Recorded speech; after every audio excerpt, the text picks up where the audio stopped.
She walked into the marble lobby. No designer heels, no bodyguards, just a homemade lunchbox and worn-out canvas shoes. They laughed. The receptionist sneered, the executives whispered, and a polished secretary let poison drip from her lips, masked by luxury perfume. No one knew the truth, that the quiet woman in beige was the wife of the man who owned everything, the offices, the salaries, the futures. Then the elevator dinged and everything changed. No shouting, no chaos. Just careers erased in silence, reputations collapsing like dominoes. Because in that moment, they realized one thing too late. Never underestimate the quiet woman in the room. Watch to the end, you'll understand why the entire lobby bowed before her. The 42nd floor of Stratus Dynamics wasn't just a workspace. It was a monument to power dressed in glass and stone, where ambition echoed off crystal walls, and even the silence shimmered with importance. The air was thick with the scent of Creed Aventus, polished ambition and entitlement, earned or assumed by a sea of platinum name tags and bespoke Italian suits. And then came the sound that didn't belong. Soft canvas soles brushed the obsidian floor, whispering instead of clicking. A woman stepped into the grand lobby from the service elevator, not the private gold-paneled one used by the executives. Her sweater was beige cotton and modest. Her hair, a soft chestnut brown, was tied back loosely with a scrunchie that had been through more mornings than anyone in that room could imagine. She carried no leather briefcase or designer tote in her hands, just a simple stainless steel lunchbox that still held warmth from the stove. They noticed her before she said a word. There was a pause, a ripple in the current of practiced perfection, as eyes darted sideways and lips curled just slightly. A few executives stiffened behind their coffee cups.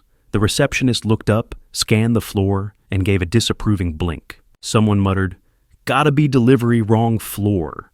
Another chuckled, "She looks like she's here to fix something." A third voice, dry and sharp, added, "God, is that rice I smell." E. Vernon Brooks didn't flinch. She wasn't a stranger to rooms that didn't welcome her. Growing up in a modest neighborhood in South Carolina had taught her how to carry herself through places that believed silence was the same as submission. But this was her husband's world. She'd promised herself she'd never enter it. Uninvited until today. Inside that steel box she carried was a dish Nathan Cole loved. A chicken stew they had perfected together over years of late-night coding sessions, simple dinners, and shared dreams. She hadn't planned to come here, but his text had been tired, skipped lunch, long meetings, headache. So she came, not for spectacle, not for drama, but for care. Yet the stares dug deeper than she'd expected. They weren't just confused, they were offended. She was a disturbance, a crack in the polished facade. Someone near the glass stairwell whispered, "This is executive territory. What is she doing here?" Another louder this time. "She doesn't even belong on this floor." Evelyn stood quietly just a few feet from the frost glass reception desk. Her canvas shoes sat still on the gleaming stone, absorbing all the cold judgment around them, but her gaze, warm, steady, unflinching, stayed focused on the hallway beyond, where the office of her husband, the man who built this empire, waited. And they didn't have a clue. The hush didn't last. It began again, softly like rain on glass. Snickers side eyes, carefully curated expressions of disdain. Executives leaned closer to one another, whispering behind manicured hands. Their laughter wasn't loud, but it cut deeper for its restraint, the way only the privileged knew how to insult without raising their voices. A man in a charcoal suit with lapels too sharp to be anything but custom gave a small scoff. His platinum ID badge gleamed as he tilted his head toward Evelyn. "Who let housekeeping up here?" he muttered to a colleague just loud enough to be overheard. The colleague didn't reply, only chuckled, sipping from a glass of imported still water that cost more than Evelyn's entire outfit. She took another step forward. It wasn't defiance, it wasn't even determination. It was simply love. Quiet, deliberate, practical. Her husband was tired. She had food. She was going to deliver it. But to them, that simple purpose didn't fit the narrative of this lobby. Her presence was an inconvenience, a jarring reminder that beneath all the crystal lighting and monogrammed cufflinks, the world outside still existed. And not everyone wore Tom Ford to show they mattered. A senior analyst in a navy pinstripe suit walked by looking her over like she was an outdated menu item. "Where's her access badge?" he asked no one in particular. "She probably thinks the food court's this way," someone else replied. earning polite chuckles. Another woman, red lips, red, heels, red. Folder gave Evelyn a full-body scan with her eyes. "Canvas shoes," she said incredulously. "What is this, a farmer's market?" Evelyn said nothing. She adjusted the lunchbox slightly in her arms. The handle had warmed in her hand, just as she hoped the food inside had stayed warm for Nathan. But her silence seemed to provoke them more than any retort ever could.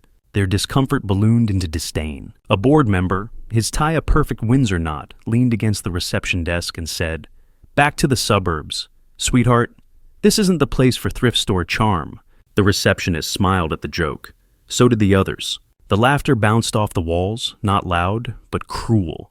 It mingled with the scent of jasmine and cigarillos of money and meanness. Evelyn looked ahead. Just past the cold stares and cruel jokes was the hallway that led to Nathan Cole's office. The same man who once told her, "You're the only place that feels like home." And still they didn't know. Not who she was, not why she was here, and not what was about to unfold. It didn't take long for the whispering to find its queen. The sound of clicking heels broke through the low murmur of the lobby like a metronome of malice. From the corner near the executive lounge, she emerged all sharp cheekbones, platinum hair, and confidence that wore itself like a crown. Isabel Grant. 32, secretary to Nathan Cole. Known for her efficiency, feared for her ego, and admired or tolerated for her proximity to power. Her Versace dress hugged her frame like it was stitched directly onto ambition. Her lipstick, a bold crimson, contrasted sharply with the cold glint in her eyes. As she approached the crowd, parted not out of courtesy, but anticipation. This was her stage, and Evelyn in her canvas shoes and beige sweater had become the unfortunate centerpiece of her performance. Isabel's smile didn't reach her eyes as she stopped in front of Evelyn. Her gaze flicked from the lunchbox, to the scrunchie, to the shoes. She tilted her head slightly the way someone might examine a scratch on a luxury car. "Well," she said, her voice soft and acidic, "aren't you a little lost?" Evelyn didn't answer. She didn't flinch. "I'll be honest," Isabel continued loud enough for the reception staff and at least 2 junior partners to hear. "I don't know if this is brave or just pathetic." Laughter stirred. Someone behind the reception desk covered their mouth to hide a grin. Isabel took a step closer. Her perfume, jasmine, sharp and overwhelming, filled the space between them. "You're in the wrong place," she said.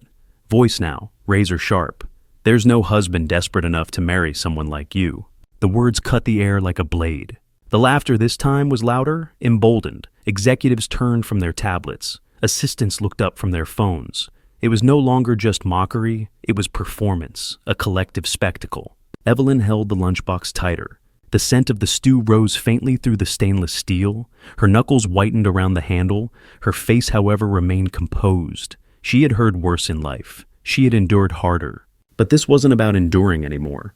This was about truth and how it sometimes arrives wrapped in silence. Behind Isabel, the concierge chuckled. Maybe she's not here for a delivery.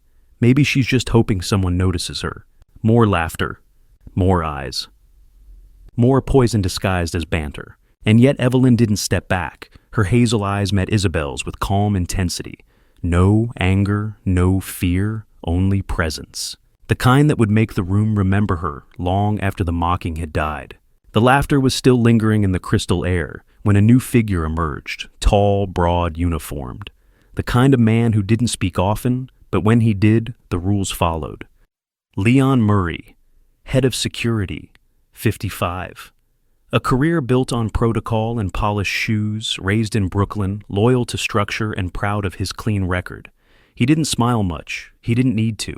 His uniform spoke for him, gray-pressed, stitched with years of authority. He walked with a purpose born from assumption, shoulders squared, eyes already judging the scene before fully understanding it. "Excuse me, miss," he said, his voice low, firm and final. "You're not authorized to be here." Evelyn turned her head toward him, calm as still water. "I'm here to—" Leon didn't wait.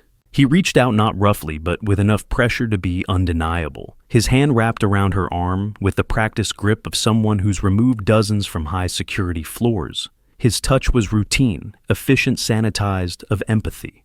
"Let's go, ma'am," he said. "You're causing a scene."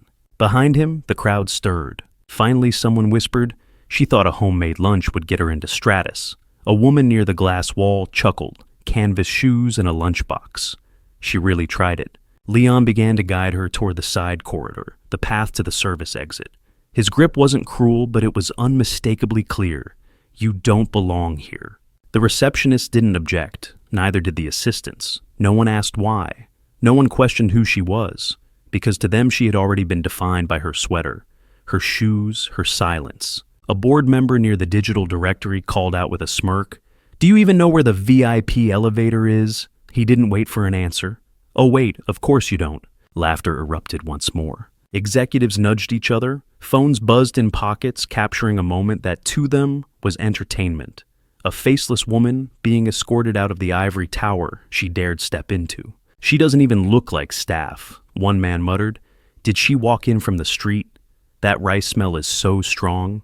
Maybe she's applying for janitorial." Each word a lash, each chuckle a blow. And yet Evelyn's eyes never left the hallway ahead, the one that led to Nathan's office. She didn't fight Leon's grip. She didn't plead. She simply carried the lunchbox still warm, still full of meaning. And with every step they forced her to take away from her purpose, the air around her changed, not weaker, but heavier, as if truth itself was waiting. Just one floor too far. As Leon led her past the frosted glass reception desk, the cruelty deepened, not quieter, not subtle anymore. It became the room's entertainment, a shared spectacle for board executives between board meetings and stock calls. A group of board members gathered near the central lounge, their $8,000 suits perfectly creased, their cufflinks flashing like miniature trophies. They didn't whisper.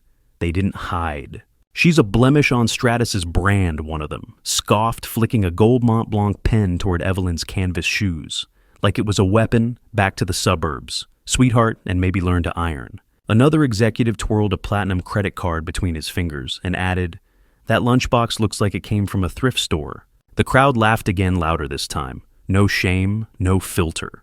It wasn't just that she didn't belong.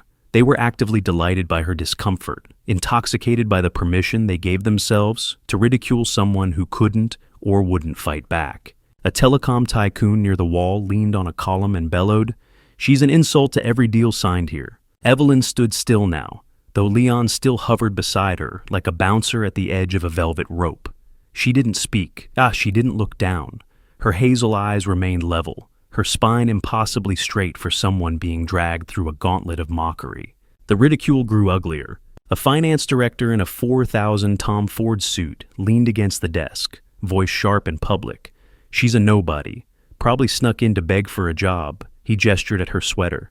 "Did she knit that herself?" The receptionist laughed so hard she nearly dropped her stylus. Another executive, younger, cockier, shook his head in fake pity. "She's an embarrassment to whoever let her through the door." The voices circled like vultures, every word a weapon, every chuckle a verdict. And then came Isabel again. She stepped forward, her eyes lit with theatrical disdain, her voice perfectly modulated to slice. "She's not just out of place, she's a humiliation." She gestured to Evelyn's sweater, then turned theatrically to the others. "Can you imagine what Mr. Cole must think seeing this? In his lobby." The reception area erupted in another round of laughter. They clinked pens, shifted watches, adjusted collars, feeding off the scent of blood in the water. Then Isabel turned directly to Evelyn, her voice low but vicious. "She's a charity case, not a wife." A chill swept through the air like wind through a canyon. Evelyn's fingers curled around the handle of the lunchbox. Her silence didn't crack, but something in the room shifted, not for them, for the unseen audience, for those watching with hearts in their throats, their fury simmering, their loyalty shifting. Because while they laughed, something was approaching, and it was wearing polished black shoes and walking down the hall behind closed elevator doors. The cruelty had reached its peak. Evelyn stood still steady amidst the chaos, her silence now louder than the laughter. The lunchbox in her hands had become a symbol of quiet resistance, a small stainless steel act of love, standing against the full machinery of corporate arrogance. But then she moved, just slightly, a gentle tilt of her head, a faint upward turn of her lips. And then she spoke. Her voice wasn't loud. It didn't need to be. It was calm, articulate, and perfectly pitched to slice through the perfume-thick air like a scalpel. "You should switch your perfume," she said. Her eyes locked on Isabel Grant. The room stilled, not because of what she said, but because of how she said it, soft, unwavering, certain. Isabel blinked, taken off guard.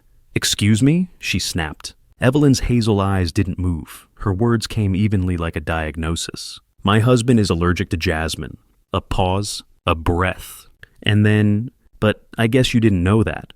Because despite what you imagine, you've never made it past his bedroom door." Gasps. Not dramatic ones, stunned ones. A collective intake of breath across the lobby as the words landed like stones on glass. Cracks appeared in the confidence of those who stood so tall just moments before. Isabel's face flushed a violent crimson. Her jaw clenched the red of her lipstick, suddenly too loud against the pallor blooming across her cheeks. She stepped forward, nearly trembling. "Who do you think you are to talk like that?" She snapped, her voice shaking more than she intended. "You're just a poor housewife stuck in the kitchen, while I work beside him every day." Evelyn didn't blink. She didn't raise her voice. She didn't move, but her reply carried the final weight of truth, delivered with the grace of someone who had nothing to prove. "Exactly," she said. "You work beside him every day. A beat, and I sleep beside him every night." Silence. Total. The kind that doesn't ask for attention, it commands it. A pen dropped. A stylus clattered to the floor. Somewhere a throat cleared, but no one spoke. Isabel's mouth hung open, searching for a rebuttal.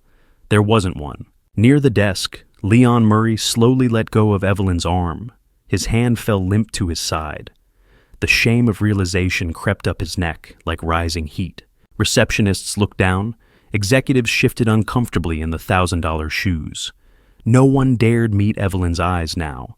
Not after what she'd just revealed. And then a soft ding echoed across the marble lobby. The private elevator. Its golden doors parted, and a pair of polished black shoes stepped out onto the obsidian floor. The air thickened. Nathan Cole had arrived. The polished black shoes moved forward one step, then another. Every echo seemed to crush the air beneath it. A gray bespoke suit followed, perfectly tailored, precise in every line. The man inside wore power like it was sewn into his bones. His hair, dark at the roots with a touch of silver at the temples, was immaculate. His expression was unreadable. His eyes, steel gray and storm silent, swept the lobby with quiet devastation. Nathan Cole, founder CEO Deton. He had built Stratus Dynamics from a garage desk in Charleston into a multinational empire. A man who could crash a market with a shrug.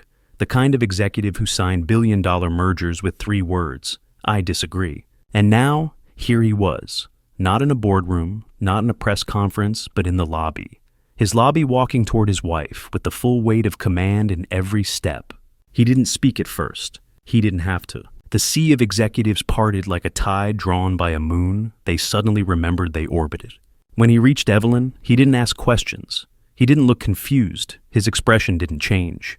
He simply extended both hands and took the lunchbox from hers like it was a sacred relic. Warm stainless steel, a container of love. Then, with a voice quiet but harder than anything the room had heard that morning, he said, "Who stopped my wife?" The question wasn't shouted. It didn't need volume. It had gravity. And it landed like a judge's gavel on the polished floor. No one answered. Not Isabel, not the receptionists, not the executives. Because suddenly they knew. Their hearts stammered in their chests, their faces drained. The badge-clad gatekeepers of the 42nd floor, the self-anointed guardians of exclusivity, were now children, caught with blood-red hands. Nathan turned to Isabel first. His eyes didn't narrow. That would have been too generous. Instead, they remained cold. Measured, professional. "I made it very clear," he said, "that my wife goes straight to my office. No check-in, no guest pass, no exceptions." His voice sharpened, each word honed like glass. "Not only did you disobey that, you insulted her." Isabel opened her mouth to speak, a reflex, but Nathan raised one hand, and the room froze. That same hand had silenced entire boardrooms, had halted CFOs mid-sentence, had redefined markets in seconds. Now it rendered her mute. "I want you to pack up your things immediately," he said. "From now on, you're blacklisted across the entire Stratus ecosystem. Any company I invest in that hires you loses my funding." Gasps rippled like tremors under marble. Isabel stumbled backward, her Versace dress suddenly limp, her jasmine perfume now bitter in the air. The air around her collapsed, her power built on proximity to his shattered. And Nathan Cole wasn't done. He turned, his eyes locked on Leon Murray, who had been retreating into stillness. You stopped the only person I eat dinner with every night, Nathan said. There was no anger in his voice, just fact cold, surgical. I don't want to see you in any Stratus building 5 minutes from now. Leon's face paled. The decades behind his badge couldn't shield him now. His career turned to ash in an instant. And still Nathan's voice did not rise. Because real power doesn't need to. The marble beneath their feet didn't crack, but it felt like it could. Nathan Cole turned his gaze to the reception desk, to the polished surface where so many sneers had landed, where laughter had spilled like perfume across the floor. His eyes swept over the staff. The ones who had giggled, whispered stood idle, while his wife was humiliated. He didn't point. He didn't raise his voice. But the words that followed fell like a guillotine. Anyone who laughed, mocked, or stood by. Your key cards are deactivated. Clear your desks. A gasp. A sharp breath caught in a throat. A platinum badge slipped from someone's pocket and hit the floor with a clink. Silence wrapped itself around the lobby, no longer elegant, now suffocating. The staff didn't protest. They didn't defend. They didn't beg. Because when Nathan Cole speaks, even pride doesn't dare answer back. Their badges, once symbols of elite belonging, now hung around their necks like quiet nooses. One woman at the desk wiped her lipstick-stained coffee mug, her hand trembling. A young receptionist whispered something inaudible before stepping back from the terminal, knowing her name was already erased from the system. And the executives. They were watching their reflection in a crumbling mirror. The board members who'd snickered now avoided eye contact. The finance director in the Tom Ford suit took a careful step back. The marketing VP, once bold with insults, suddenly looked small in a $7,000 blazer that now felt 3 sizes too large. Their authority, once insulated by marble walls and executive titles, meant nothing against the truth Nathan had just delivered. Evelyn Brooks wasn't an intruder. She was the center, and everything else was orbiting. Behind him, Evelyn remained still. Her eyes didn't move. Her expression hadn't shifted once. She held no triumph in her stance, no visible vindication, only quiet grace, the kind that made you look twice and then never forget her again. Nathan turned to face the room. You dared to mock Evelyn Cole, the only soul worthy of this empire. The name struck like a bell. Cole, not just his wife, his equal, his partner, his anchor. Your titles, your badges, your tailored suits, they mean nothing against her truth. He reached into his suit pocket and pulled out a sleek digital tablet. A single tap. A screen flashed. It revealed a cascade of notifications, terminated contracts, suspended partnerships, revoked endorsements, names scrolled past in red. Isabel Grant, Clara Doyle, Leon Murray. Even members of the executive board were listed. Their connections to Stratus severed publicly and permanently. You've lost more than jobs, Nathan said. You've lost your futures. The crowd didn't just fall silent. They fell in presence and posture and certainty. Men who moments before had strutted with confidence now adjusted their collars, hiding shaking hands behind forged smiles. The fall wasn't dramatic. It was quiet, total, and irreversible. The reckoning was not loud.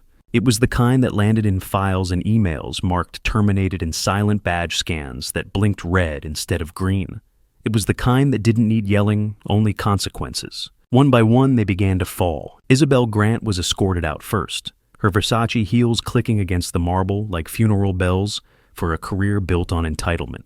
Her reputation, once cemented by proximity to Nathan Cole, was now a cautionary tale murmured in HR corridors and industry forums. Her jasmine perfume lingered in the air like a bad decision. Leon Murray, the security chief, had already handed over his badge. He didn't make a scene. He didn't argue. His decades in security crumbled in 5 words. You're causing a scene, ma'am.